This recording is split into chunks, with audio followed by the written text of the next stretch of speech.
Mahtab Narsimhan was born in Mumbai, lived in the Middle East, and immigrated to Canada in 1997. An acclaimed author, her books have been nominated for numerous awards, including The Third Eye, which won the Silver Birch Fiction Award. Her latest is Genie Meanie, a partially illustrated chapter book about an 8-year-old girl who confronts a bully with the help of a genie she discovers has been living in a spice bottle her grandmother left her. Hello, my friends. My name is Mahtab Narsimhan, and welcome to the Telling Tales Festival. Today, I'm going to talk to you about a really fun story called Genie Meanie. Hey, I'm still talking. Obviously, the moose seems to think it's very funny too. So, I'll be right back. I'm sorry. Welcome back, everyone. I was finally able to quiet the moose down so we can continue with our story. So, let me tell you a little bit more about Genie Meanie. So, this is the story about Kiara, who's just about to start grade 3. And she's worried because there is a bully called Matt in her class. And he's always picking on her, as well as her best friend Bai Leng. And both of them don't know how to stand up to Matt. But this time, Kiara is really happy because she has a genie on her side. Now, let's face it, who wouldn't be happy if you had a genie in your corner? Someone who could give you any number of wishes that you wanted, someone who could solve all your problems with magic. Isn't that fun? And that's one of the things that I thought would be great fun to have, and which is why I actually wrote the story. So Kiara is really happy when she has Zen, who's the genie, on her side. But unfortunately, Zen just informs her that he's been working for so many years that he's finally decided he's on vacation, and Kiara has to solve her own problems. So let's find out how she's going to do that.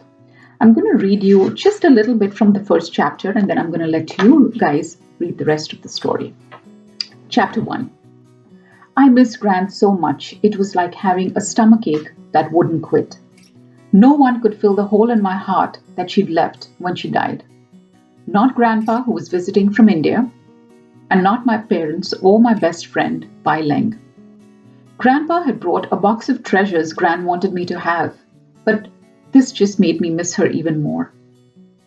Gran was the only one who'd understood that school was tough.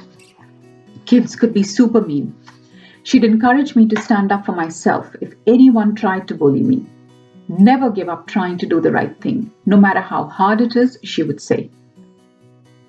How was I going to face another year of school without her? I frowned at the odds and ends I tipped out of the box onto my bed.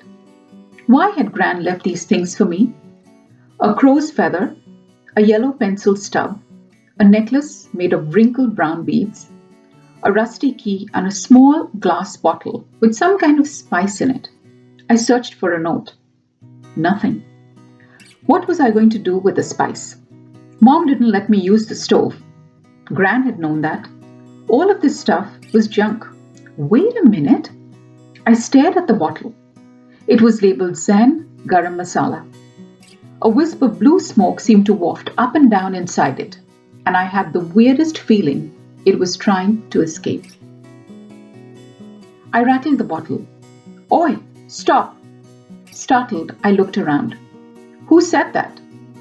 My desk and chair returned my gaze mutely. Kiara, Mom called from downstairs. Dinner's ready. I was dying to examine the bottle more closely, but Mom liked everyone at the dinner table on time. I scooped up Gran's things and put them back into the box, except the bottle of garam masala. I picked it up. Ouch! It was so hot I dropped it. Oh no! Luckily, it landed on the carpet with a thud. Watch it, Butterfingers. What? Who?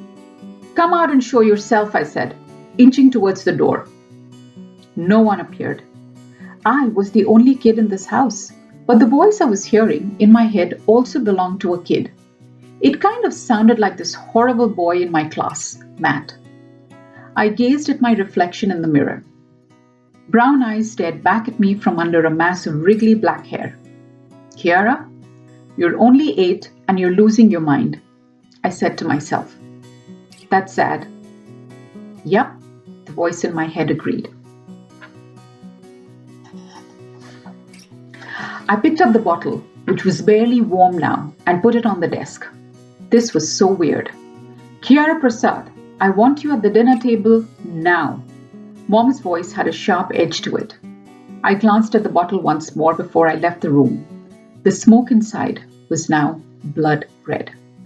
So that was the first chapter. I hope you enjoyed it, and I hope you are going to pick up the book and finish reading it. And there is one thought that I'd like to leave you all with, and that is sometimes the magic is within us. We just have to dig deep, we have to be strong, and we have to find a way to solve our own problems because we can do it.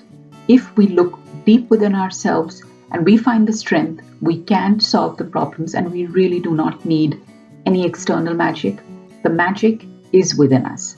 So I hope you enjoyed the story. I hope you enjoyed the message, and stay strong. Keep reading. Take care. And thanks for spending some time with me. Why not upload your writing, your videos, and your ideas to the Creativity Club on the Telling Tales website? Thank you for joining us. See you again.